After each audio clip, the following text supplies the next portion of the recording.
biggest thing is maybe that we just give those guys opportunities.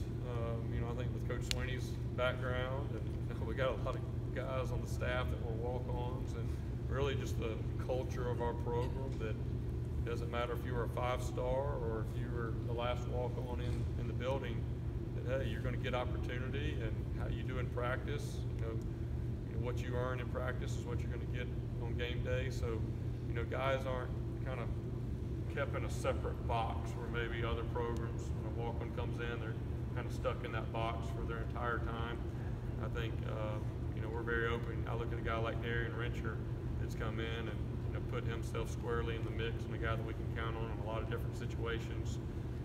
You know, he's kind of one of those guys that stands out. Luke Price is another guy at tight end that came in here as a walk-on at linebacker, and you know, with Garrett, you know, not being back, some of the guys we lost last year, you know, we went to him in the spring and asked him if he'd move over to tight end, and now he's come over and earned a scholarship and done a really good job, brought a really good edge to that tight end room. So I think that you know, just giving those guys opportunities, and then, you know, I think that we still look for guys in the recruiting process that maybe aren't at a point where they're a scholarship guy right away, but maybe they could help us if they come in, and there's been a lot of those guys I know in the last 10 or 11 years here under Coach Sweeney.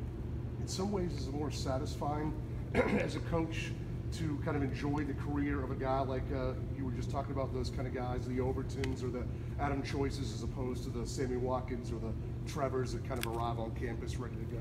Yeah, I mean, I think the biggest thing that you get as a coach is that it takes all of those guys.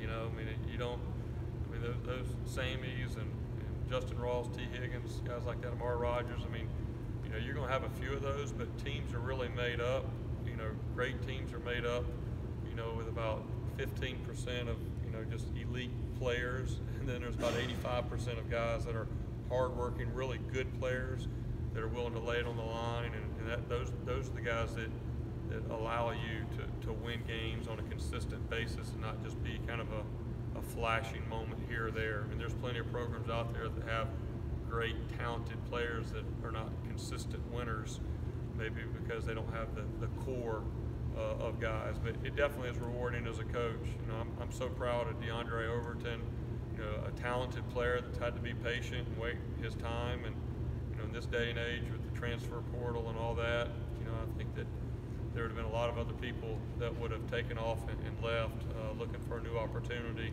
And so for him to be rewarded, and really just his mindset, I mean, he's had one of the best fall camps of any of the guys in my room. It's rewarding as a coach to still see that there's guys like that are willing to stay and put in the work required to get on the field and wait their turn. And then, you know, I think if we got, I mean, DeAndre, he made a big play in this game last year, had a big time touchdown catch coming off the bench.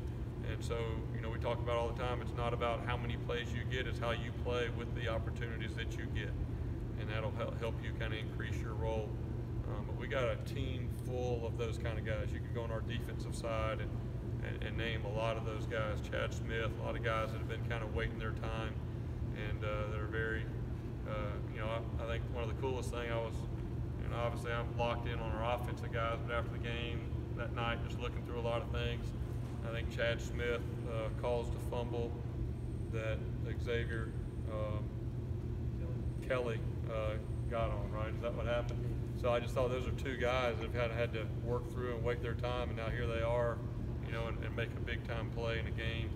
And I think that also speaks to the consistency that we've had as a program, because, you know, Coach Sweeney's done a good job of cultivating a culture where guys, maybe if they don't have the success they want to have early on, that they understand there's going to be a place for them if they'll continue to work and put in the effort.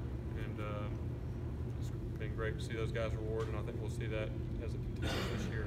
We'll all play big roles. Do you feel like, not necessarily here, but there's fewer guys maybe now as opposed to 5, and especially 10 years ago, that are willing to kind of wait it out? It seems like all the time we see guys are, hey, I lost the starting role, I'm yeah, I think it's become easier and easier, but I still think there's still guys out there that are willing, and sometimes there are situations where it's best for a young man to do that. But, you know, I think obviously every coach can have their own opinion on the portal and all that, but you know, I think sometimes the easiest move is not always the best move.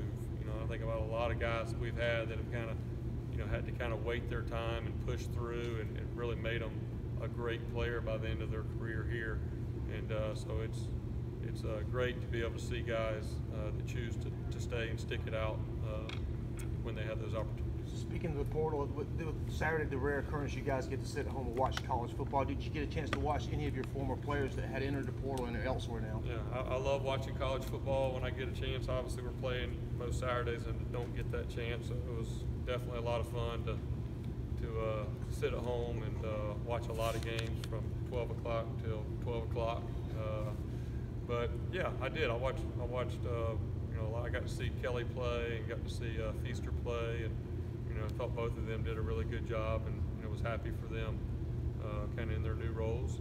And, you know, I think after watching a full day of college football opening weekend, it you know made me be very appreciative of our game Thursday night and of our team, and it's just a great reminder that it's hard to win, and you should never take that for granted. And you know, you got to go out every single week and earn it. And but I definitely enjoyed a full day of watching college football. Thank you, Thanks, Coach. Thanks a lot, Coach.